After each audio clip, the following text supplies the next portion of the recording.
Hey everybody, this is James at Rattlesnake Defense. Today I want to take a quick moment to talk to you about the advantages and maybe some of the disadvantages of Revolver from the perspective of concealed carry and personal protection. I get a lot of questions in my store about whether or not you should carry a semi-auto, revolver, a Derringer.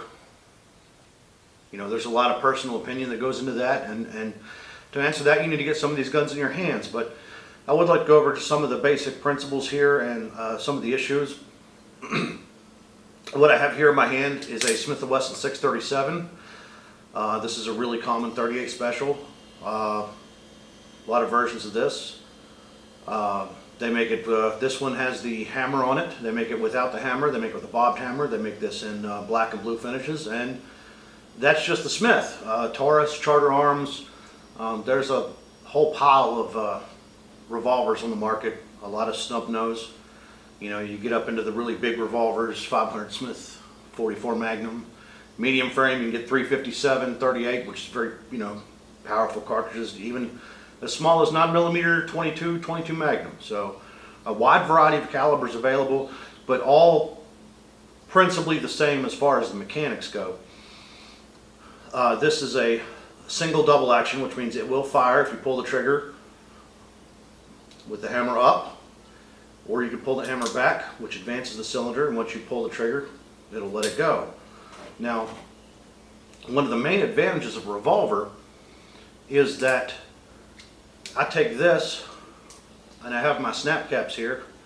If I load this with live ammunition,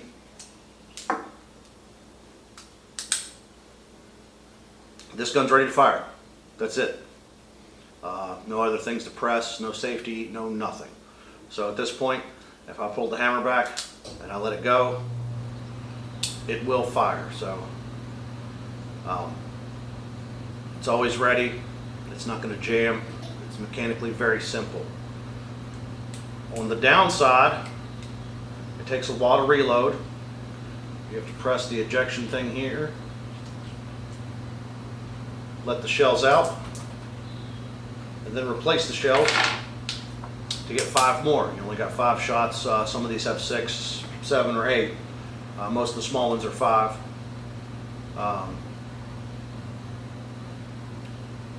On the downside, a lot of people aren't comfortable carrying these. There's no safety.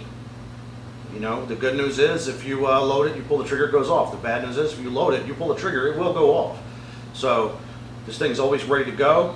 From a defense standpoint, that's really good. A lot of people are, especially new to carrying handguns, are really uncomfortable with that. So my suggestion would be, and this is my personal opinion, but if you're going to carry something like this, I like to keep it in a holster, secured. I don't want this knocking around in a purse, loose. Some of them, I've seen people carry them in their pockets. I'm not a huge fan of that, but as long as you have some way to secure it so that it stays put where it is and nothing can get to it, it should be fine. These also get very light. You can get these super lightweight.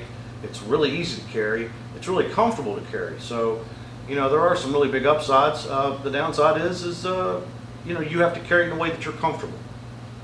So, I hope that clears up a few things. This is a gun that's been carried for well over 100 years now. People still carry them every day. A lot of my older customers carry revolvers.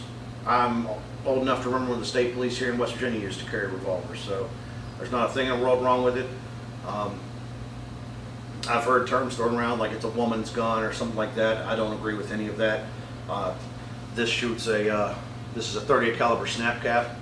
This shoots a pretty big bullet. It's got plenty of power. There's a lot of different bullets you can get, a lot of different types of ammo. It's very versatile. The gun is very simple, and that's not a bad thing. So, on the upside, it's simple, it's easy to operate, it's very reliable. On the downside, low capacity, and there's no secondary safeties, which that could be an upper or downside depending on how you look at it. There's still a lot of debate goes on about that. So. Let me know if you have any questions. I hope this clears a few things up, and thank you very much for your time.